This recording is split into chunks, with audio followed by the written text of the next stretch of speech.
شهدت مباراة الإسماعيلي ضد نادي زد مساء الاثنين إثارة كبيرة على استاد الإسماعيلية، حيث حقق فريق زد فوز مستحق بنتيجة 2-0 في الجولة الثالثة من المجموعة الثانية لتفادي الهبوط للدوري المصري الممتاز. وتعد هذه المباراة من أبرز مواجهات المرحلة النهائية التي تسعى فيها الفرق لتحقيق مراكز متقدمة وتفادي السقوط في الدرجة الأدنى، مما جعل المنافسة مشتعلة بين الناديين حتى اللحظات الأخيرة من اللقاء.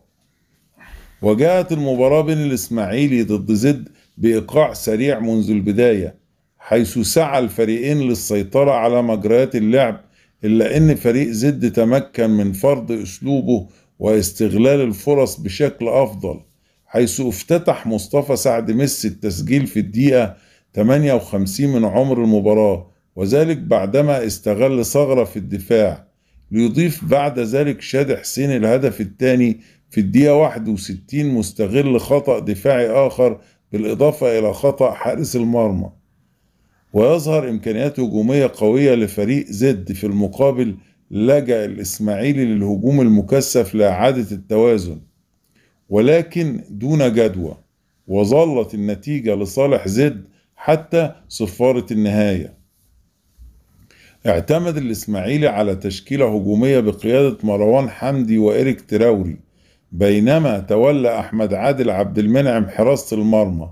وفي خط الدفاع لعب محمد عمار وعبد الكريم مصطفى بجانب بقية العناصر الدفاعية المتمثلة في محمد بيومي وعماد حمدي. ومع ذلك لم يتمكن الفريق من تحقيق التماسك المطلوب على مستوى خطوطه الثلاثة طوال اللقاء. وعلى الجانب الآخر أشرك فريق زد تشكيلة الأكثر فاعلية بقيادة علي لطفي في حراسة المرمى، وأحمد طارق ومحمد إسماعيل في خط الدفاع. بينما جاء خط الهجوم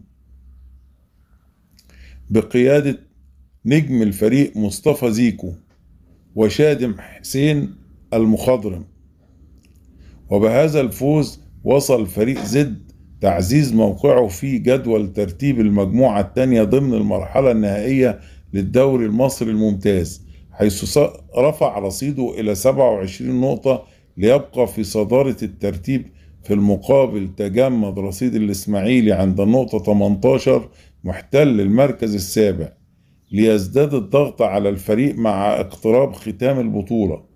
وتعد هذه النتيجة مؤثرة بشكل كبير على مستقبل الإسماعيلي الذي أصبح بحاجة إلى تقديم أداء استثنائي في المباريات القادمة لتفادي الهبوط، بينما يطمح فريق زد للاستمرار بهذه المستويات المتميزة أملا في إنهاء البطولة بالمركز الأول للمجموعة.